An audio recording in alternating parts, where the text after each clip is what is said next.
नमस्ते छात्रों, आज हम नहीं कुछ इससे बढ़कर सुमित्रा नंदन पंत जी द्वारा लिखित कविता के आगे की 3 पंक्तियां पढ़ते हैं। पंक्ति इस प्रकार से है। कलाकार कवि वर्ण वर्ण को भाव तुली से रच सम्मोहन, जब अरूप को नया रूप दे भरते कृति में जीवन स्पंदन, नहीं प्रार्थना इससे प्रियतर। इसके शब्दार्थ इस प्रकार से है। वर्ण यानी अक्षर, तुली यानी तुलिका, सम्मोहन यानी मोहित करना, अरूप यानी कुरूप, स्पंदन यानी कंपन।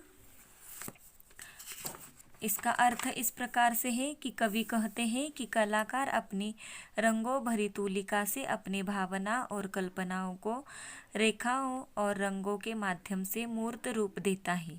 उसी प्रकार कवि वर्ण वर्ण जोड़कर अपने भावों को अभिव्यक्त देकर अरूप को नया रूप देकर मानो अपनी कृति को जीवन प्रदान करता है।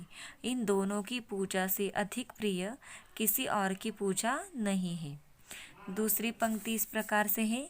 सत्यनिष्ठ जन भू प्रेमी जब मानव जीवन के मंगल हित, कर देते उत्सर्ग प्राण निज भूरज को कर शोणित रंजित, नहीं प्रार्थना इससे बढ़कर।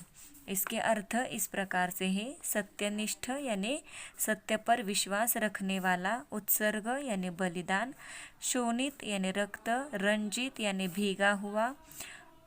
इसका अर्थ इस प्रकार से है। ऐसी अनेक आत्माएं इस भूमि पर जन्म लेती हैं जो सत्य के पालन और मानव मंत्र के मंगल के लिए अपने प्राणों तक को उत्सर्ग कर देती हैं। ये लोग अपने रक्त से भूमि को सींच देते हैं।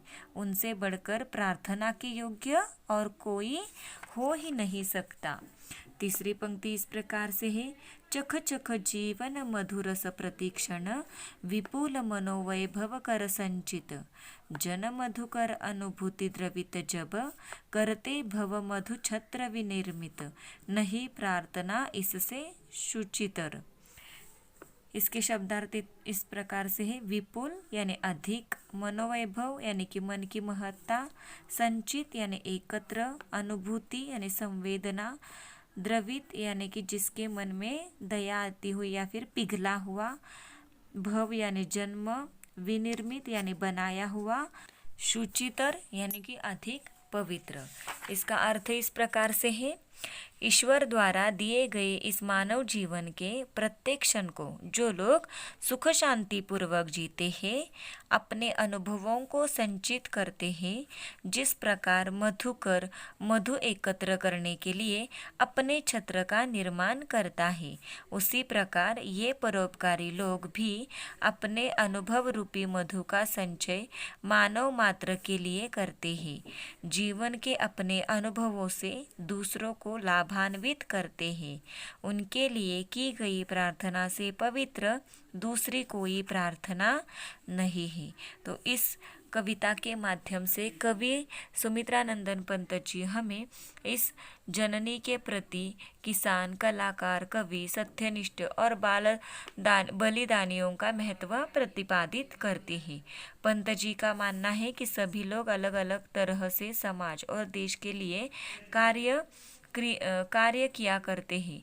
तो कवि के अनुसार यह सारे लोग कवि के अनुसार इनकी पूजा करना सबसे बड़ी पूजा है। तो यह कविता है नहीं कुछ इससे बढ़कर। धन्यवाद छात्रों।